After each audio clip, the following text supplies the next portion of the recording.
Hello, Kinder readers.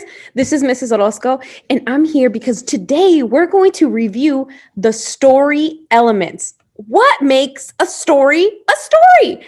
So, we have 5 things that we're going to review today that make a story a great storybook. So, the first thing we've already talked about, and I'm sure you could tell me what kinds of these, I'm sure you can tell me what kind they are. The first thing we're going to talk about is characters. Remember, characters are people, animals, or things in a story. That's right.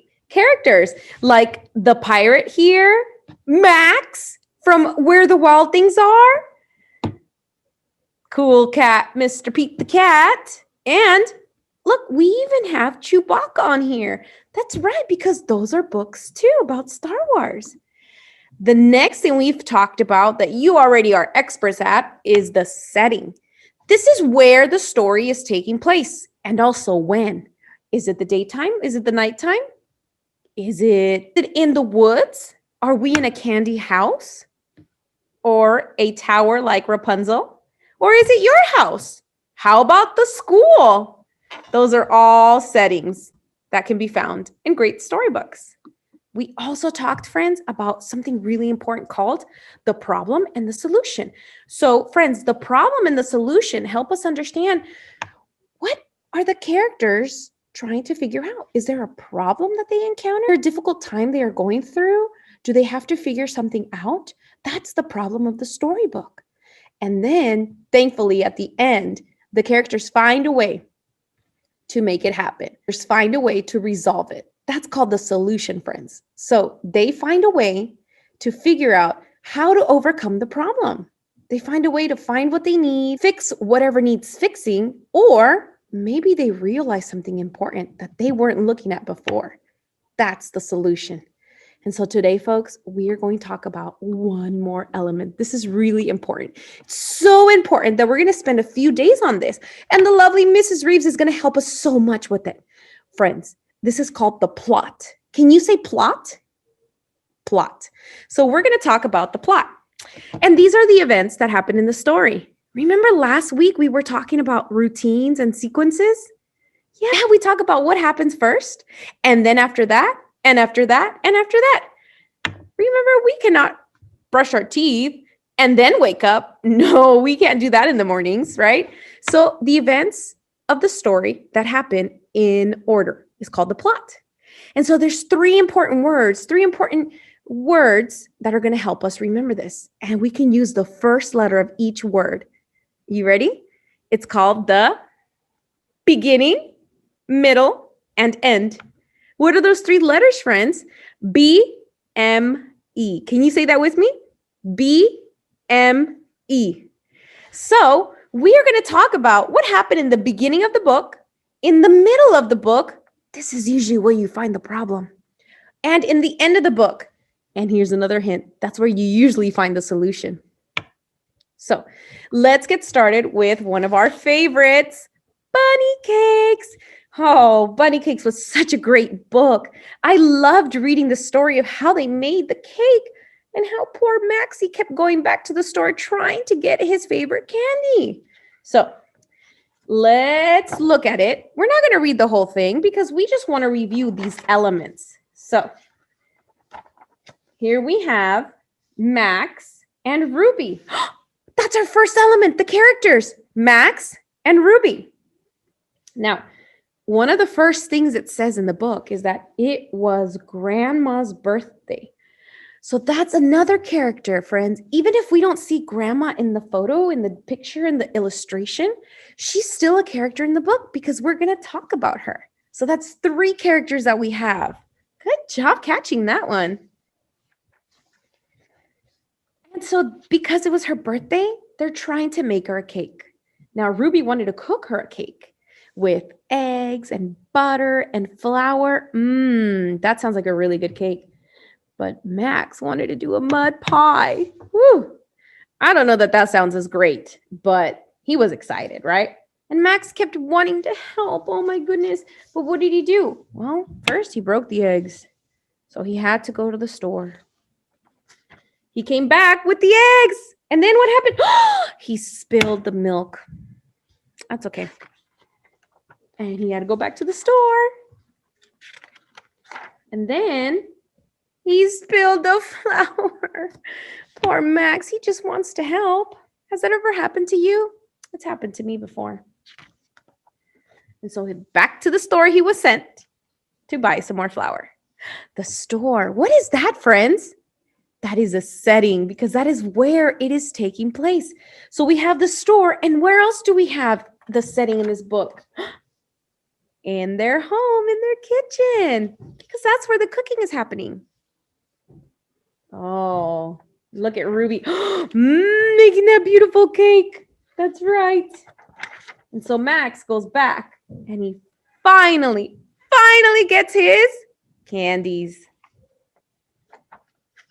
Ruby finally gets to finish the cake, and Max finally gets to finish his mud pie, his little earthworm cake. And then they get to give it to Grandma. Oh, look at how happy she is. Do you see? That's our character.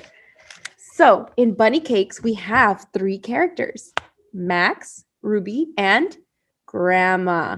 We also talked about the setting. Where is it happening, friends? Good job. In the store and in their home. Now, did anybody notice what part of the day it was happening? Was it at nighttime or was it during the day? You're right. It was during the day. Good job. So let's talk about the problem of this book. Can anybody tell me what the problem was? I'll give you a hint. It has to do with Max and what he was trying to get from the store. He kept breaking things.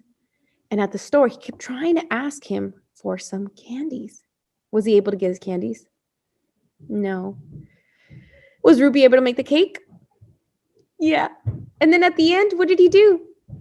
He drew the candies. So the problem was that Max tried to help, but kept dropping things. So he was having to go to the store a lot. But in the end, we see that they both made their cakes, and Max even got his candy. That's the solution, friends. So what I would like for you to do today is I'm going to read Owl Babies, and I want you to draw me the characters, the setting, and if you could tell me what the problem and what was the solution of this book, that would be amazing, and it would make my heart so happy. I know Miss Ward, Mrs. Reeves, and Miss Cardoso will be super happy as well. Ready? Owl Babies.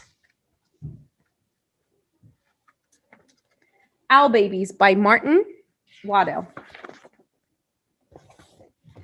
Once there was 3 baby owls, Sarah, Percy, and Bill. They lived in a hole in the trunk of a tree with their owl mother. The hole had twigs and leaves and owl feathers in it. It was their house. One night, they woke up and their owl mother was gone. Where's Mommy? Asked Sarah. Oh my goodness, said Percy. I want my mommy, said Bill. The baby owls thought, all owls think a lot. I think she's gone hunting, said Sarah. To get us food, said Percy. I want my mommy, said Bill.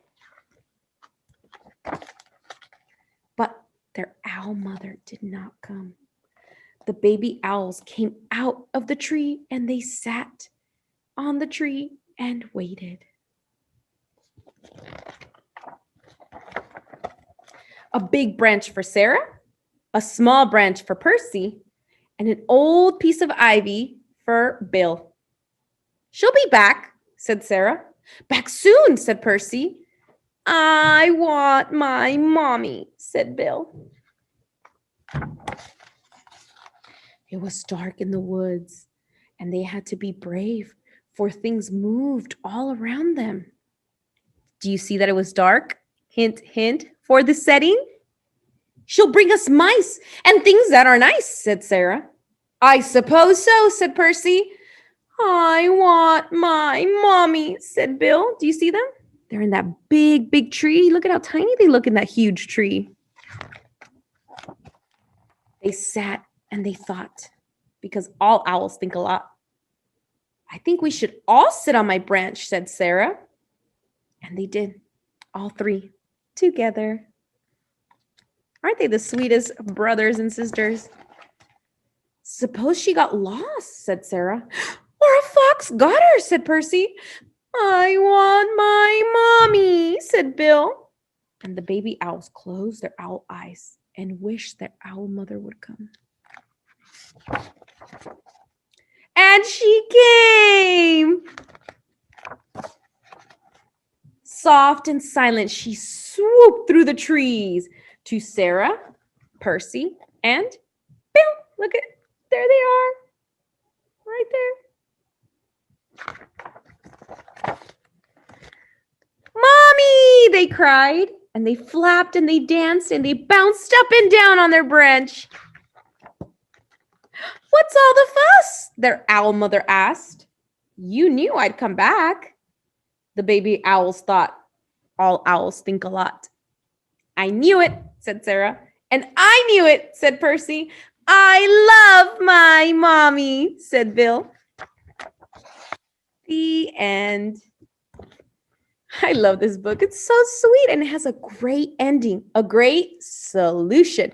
Friends, I would like you to either draw it or you could type it out or you could take a video of yourself telling me characters, setting. Remember, the setting is the where and the when. And can you tell me what the problem is in the book and if they find a solution? Yeah? Remember, you can always go back to the video to watch the story again. Thank you, friends. I can't wait to see what you come up with. Bye.